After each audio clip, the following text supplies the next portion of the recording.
Hello students, welcome to accounts class, and today we are going to do the next method of calculation or valuation of goodwill.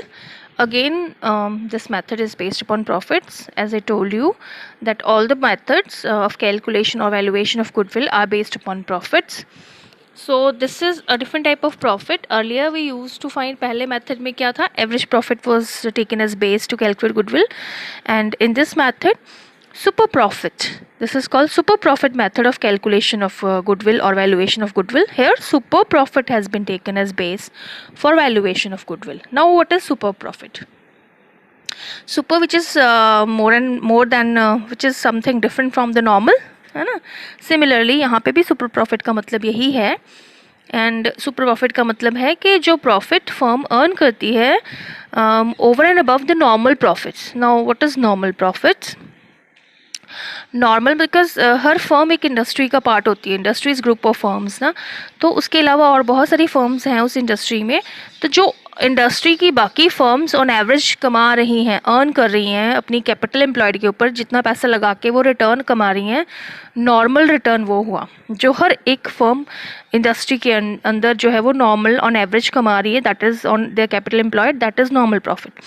तो उतना तो हर कोई कमा रहा है, but जो फर्म उस नॉर्मल अर्निंग से ज़्यादा अर्न कर रही है, that firm is earning super profit. और वो सुपर प्रॉफिट क्यों अर्न कर रही है? Because of its goodwill. So that super profit helps to find out the goodwill of the firm. So here let's see what is super profits meaning. अभी मैंने आपको बता ही दिया है, बट एक बार रीड भी कर लेते हैं. The profit earned over and above the normal profits earned by the other firms in the industry. जो नॉर्मल अर्निंग्स हैं इंडस्ट्री की, सभी फर्म्स की एवरेज अर्निंग्स हैं कैपिटल एम्प्लॉयड के ऊपर, उससे जितना ज़्यादा एक्स्ट्रा कोई फर्म कमा रही है, it is its super profit. So super profit is equal to actual profit और एवरेज प्रॉफिट. अब डिपेंड्स कि आपको क्वेश्चन में क्या कहा गया है, एवरेज सुपर प्रॉफिट है या ओनली सुपर प्रॉफिट है. सिंपली सुपर प्रॉफिट है तो एक्चुअल प्रॉफिट हम ले लेंगे. अगर एवरेज सुपर प्रॉफिट है तो एवरेज प्रॉफिट, जैसे अभी पीछे हमने एवरेज किया था, नंबर ऑफ ईयर्स का, जितने भी ईयर्स का एवरेज बोला है उतने साल का प्रॉफिट प्लस करो, divided by number of years, you will get average profit. So basically the actual profit the firm is earning और the average profit the firm is earning minus normal profit, जो उसकी बाकी firms normally earn कर रही हैं, जितना return, उतने return के हिसाब से उसका नॉर्मल प्रॉफिट कितना बनता है वो कैलकुलेट कर लेंगे, और दोनों का difference will be super profit. So I have written it in abbreviation also formula की फॉर्म में. Super profit is equal to AP minus NP. AP here actual profit और average profit depending upon the question. NP means normal profit. Now normal profit क्या है? ये normal profit is कैसे calculate करना है? Capital employed into NRR upon 100. NRR is normal rate of return, will be given in the question. And now what is capital employed? Capital employed is equal to asset minus liability, मतलब जितनी business की capital है plus reserve. क्योंकि जब हम asset में से outside liability minus कर देंगे तो हमारे पास बचेगा कैपिटल एम्प्लॉयड, जो शेयर कैपिटल है, प्लस रिजर्व्स. सो इधर हम कैपिटल प्लस रिजर्व कर लें या फिर एसेट में से लाइबिलिटी, आउटसाइडर्स लाइबिलिटी माइनस कर दें, तो will get capital employed. And ये अभी गुडविल नहीं हुई, this is only super profit. Now goodwill will be super profit multiplied by number of purchase years. So purchase year will be given in the question. Again purchase year same जो भी हमने average profit में भी किया था. Purchase year are the year number of years the company is expecting to earn the same normal super profit, sorry, the number of years the company is expecting to earn the same super profit in the future. That is the number that will call the purchase year, and it will be given in the question. So let us do a question of this to see how it works, how this formula works. Now the question is, let's read and underline the main points of the question first. The capital of firm of Anju and Benu. Anju and Benu are two partners. उनकी firm की capital है ₹10 lakh. So here the capital employed is given to you. उसको दोबारा calculate करने की ज़रूरत नहीं है हमें. So this is the capital 10 lakh. The market rate of interest is 15%. जो यहाँ पे रेट ऑफ इंटरेस्ट दिया मार्केट में, मतलब जो कैपिटल के ऊपर रिटर्न है, that is 15%. So this is our NRR, normal rate of return. Annual salary of the partners is 60,000 rupees each. There are two partners, Anju and Benu, और हर एक को 60,000 की सैलरी मिलेगी, तो एनुअल सैलरी फर्म को पे करनी पड़ेगी 1,20,000. The profits of the last 3 years were rupees 2,80,000, 3,80,000 and 4,20,000. Goodwill of the firm is to be valued on the basis of 2 years purchase. So number of purchase years are 2. 2 years purchase of last 3 years average super profit. So here AP में आएगा average profit because they have asked you to calculate 2 years purchase of 3 years average super profits. Calculate goodwill. So हमारे पास formula है, we know everything now.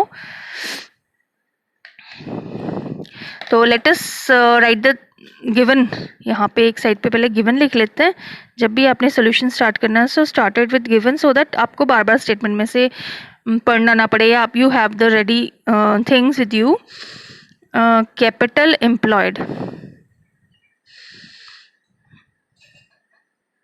10 lakh. Normal rate of return 15%. बाकी profits तो वहाँ पे दिए हुए हैं. तो हम सबसे पहले हमें एवरेज सुपर प्रॉफिट निकालना है, तो एवरेज प्रॉफिट निकालना पड़ेगा. तो 3 years एवरेज प्रॉफिट है ना. So we have given with 3 years profits 280 plus 380 plus 4,20,000 upon 3. तो इट इज़ 10,80,000 अपॉन 3 और इसको डिवाइड किया 3,60,000. अभी ये एवरेज प्रॉफिट नहीं आया, अभी अब पार्टनर्स की सैलरी चार्ज करने के लिए बोला है. तो देर आर टू मैथड्स. या तो आप हर साल 1,20,000 माइनस करके एडजस्टेड प्रॉफिट लिख के उसका एवरेज करो, या एक और सिंपल मेथड है, आप गिवन प्रॉफिट को एवरेज कर लो और उसमें से पार्टनर्स की एवरेज सैलरी माइनस कर दो. Now what is the average salary of the partners? 3 साल के लिए 120 प्लस करो, डिवाइड बाय 3 करोगे तो 120 ही आएगी. सो सिंपल यही होगा मेथड, याद रखना आपने. अगर सैलरी चार्ज करनी है पार्टनर्स की तो पहले एवरेज प्रॉफिट कर लो और उसमें से 1 साल की पार्टनर्स की जितनी भी सैलरी बनती है वो माइनस कर दो. ठीक है. तो 360 आया था हमारा एवरेज प्रॉफिट, उसमें से 120 हम दोनों पार्टनर्स की 1 साल की सैलरी है 60,000 प्लस 60,000 माइनस करेंगे तो हमारे पास आएगा 2,40,000 हमारा एवरेज प्रॉफिट. सो फर्स्ट आ गया हमारे पास एपी. अब एनपी निकालेंगे, normal profit. Normal profit is equal to capital employed 10 lakh multiplied by 15%, which is normal rate of return. It is 1,50,000. Now super profit is equal to average profit or actual profit minus normal profit. So here average profit is 2,40,000 और उसमें से 1,50,000 that's normal profit minus करेंगे तो it is 90,000. and the goodwill is 2 years purchase. Here it is written 2 years purchase. तो 90,000 multiplied by 2 is equal to 1,80,000. This is the answer. The amount of goodwill of the firm is 1,80,000. So I hope it is clear. It's very easy method, not at all difficult. Now we are going to do a different kind of question from valuation of goodwill by super profit method. अभी जो हमने question किया इससे पहले उसमें हमने goodwill valuation की थी on the basis of super profit method. But now we have to find some missing information from the same type of question. क्या है वो? Let us see. Find out the capital employed. So what we have to find now? Capital employed, not the goodwill. From the following information, normal rate of return is 12%. Profits of 17, 18, 18, 19, 19, 20 are given here.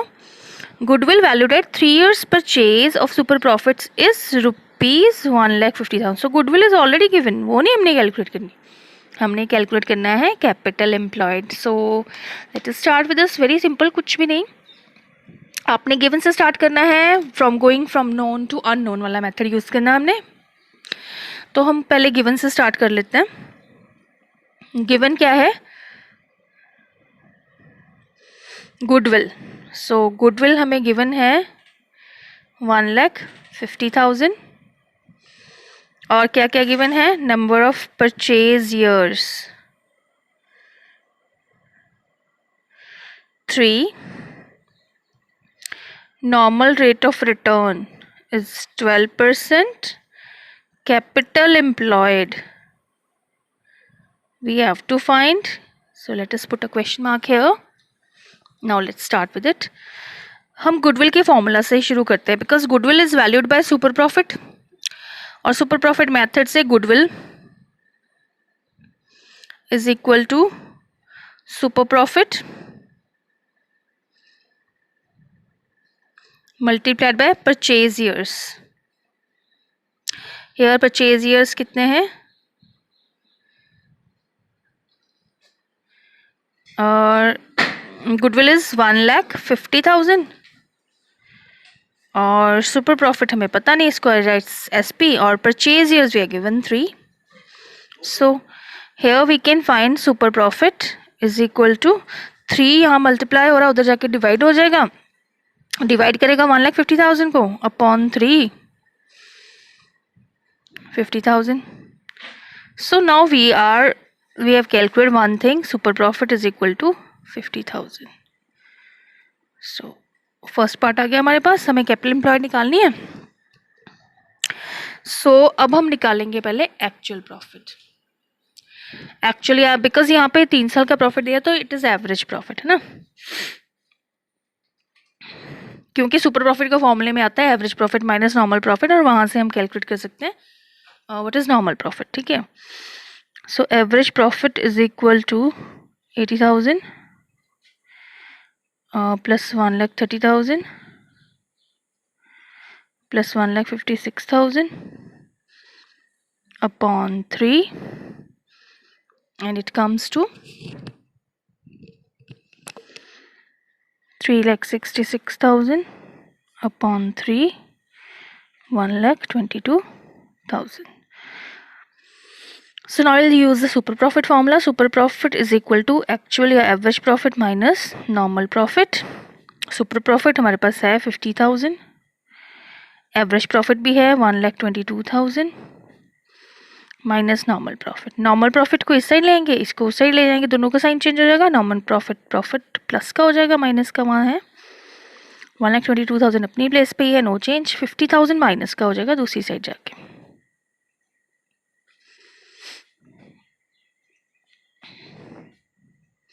So normal profit is 72,000. अब हम normal profit का formula लिखते हैं. Normal profit क्या होता है? Capital employed, यहाँ से हमें कैपिटल एम्प्लॉयड मिलने वाली है. Capital employed multiplied by normal rate of return upon 100. ठीक है. So normal profit we have already calculated 72,000. So let us put it under the box also. This is normal profit. Capital employed हमें निकालनी है. Normal rate of return we know it is 12%. It's 12/100. Capital employed को इधर ही रखते हैं, 12/100 उधर जाके reverse हो जाएगा. So we write capital employed is equal to 72,000 multiplied by 100 upon 12. So how much it is? 6 lakh. So that's the final answer which has been asked to us. Calculate the capital employed. So this way we are going to calculate the capital employed starting from the given known going to the unknown.